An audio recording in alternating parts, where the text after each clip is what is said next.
ছেলের জন্য সব রেডি করে রাখলাম, মালা, ফুল, বেলপাতা সব, এই যে 5 রকমের ফুল, ফল, সব মিষ্টি। আমার ছেলে জল ঢালতে যাবে, তো এখন আমি ছেলের পুজো ঠিক করে দেবো, তারপর রান্না করব।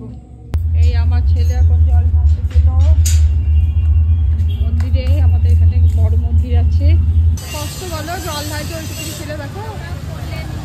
হ্যাঁ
শুভরাত্রি বন্ধুরা, এখন বাজে 10:30। আমরা খাবো গরম গরম ভাত আর পনিরের তরকারি।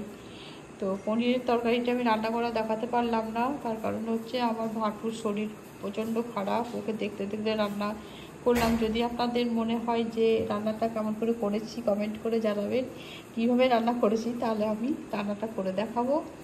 আর এটা আমি আজকে ভাজিনি পনিরটা, তার কারণ হচ্ছে আমার ছেলে কাঁচা দিতে বলেছে, কেবল মশলা যেগুলো সব গরম দিয়েছি, একটু পোস্ত দিয়েছি, একটু কাজু বাটা, একটু চারমগজ বাটা, এইসব হ্যান ত্যান দিয়ে বানিয়েছি।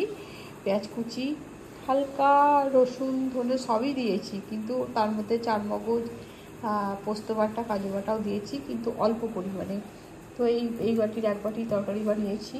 আর দিনের আলু সিদ্ধ আছে, পোস্ত ভাজা আছে, মুসুর ডালও আছে, আমি আনতে ভুলে গেছি, নিয়ে আসি। আর আমার একটু মিষ্টি মিষ্টি খেতে ইচ্ছে করছিল, ভাত, দুধ ভাত। তো আমি একটু মাখো মাখো করে দুধ ভাত খাই, খুব ঝোল ঝোল করে খেতে পারি না, একটু মাখো মাখো করে দুধ ভাত নিয়ে নিয়েছি। আমি খাবো এটা, আর এটা আমি তরকারি দিয়ে খাবো, পোস্ত ভাজা আছে দিনের। তো এই হচ্ছে আমার আজকে রাতের মেনু।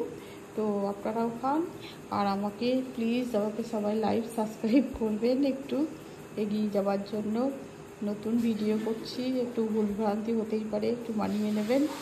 আর যদি কোনো জায়গায় খুব খারাপ লেগে থাকে আমাকে কমেন্ট করে জানাবেন, আমি সেটা ঠিক করার চেষ্টা করব।